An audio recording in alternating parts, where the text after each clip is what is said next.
Hey guys, this week's video is dedicated to all our brothers and sisters in the land of Israel and all around the world. This week's Torah portion, Parsha Va'era, things are heating up. We have the first 7 of the 10 plagues that God brings upon the Egyptians. He's starting to show his hand to the Egyptians and to the Jewish people. Things are turning around. But the question that's raised is, what's the deeper significance to the plagues? I don't mean the concept of bringing plagues, but the individual ideas behind them. I mean, if God wanted to punish the Egyptians, there was a million ways to do it. Could have zapped them, firebomb, like turning the Nile into blood, frogs, lice. Like, was there a PR firm? Was there some creative lab that was, hey, God, do this to Egyptians, coming up with ideas for the plagues? There obviously has to be some deeper significance. If we look at the Torah, there is. God tells Moshe why he's bringing the plagues. To smite the Egyptians and to bring justice to their gods. The idea of the plagues was not just vengeance, to punish. It was to dismantle the foundations of Egyptian values at that time. Each of the plagues was taking apart a different foundation in Egyptian ideology. And let's look at a few of them.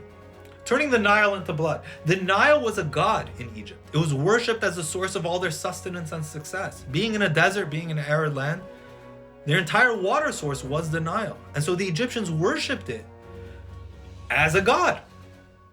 By turning it into blood, God was demonstrating to the Egyptians that success in life, money is not a god.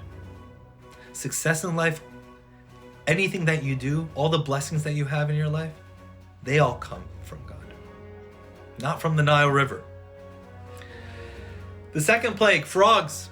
This was another god. This was worshipped in Egypt as the god of fertility. And now, while having kids is a very beautiful idea, in Egypt it was a power move. Children were not valued for the humanity. It was valued as power. The bigger your family, the bigger your clan, the more influence and power you had in Egypt. And so therefore having children was about power.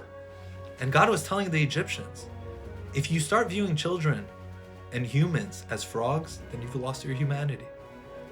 And then comes the third plague, the plague of lice. And this was a very interesting one. While the first 2 plagues, the Egyptian magicians and sorcerers were able to replicate and recreate, the third one, lice, they could not do.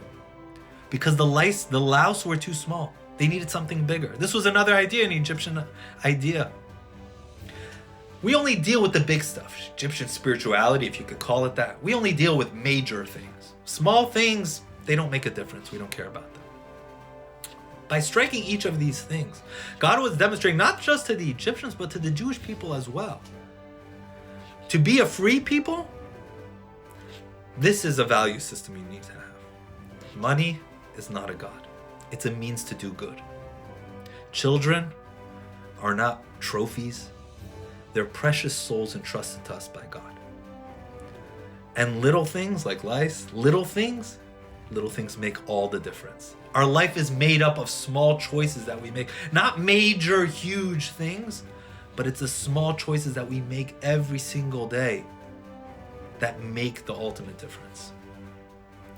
Hashem was showing the Egyptians and the Jewish people the value system that made the Egyptians oppressors.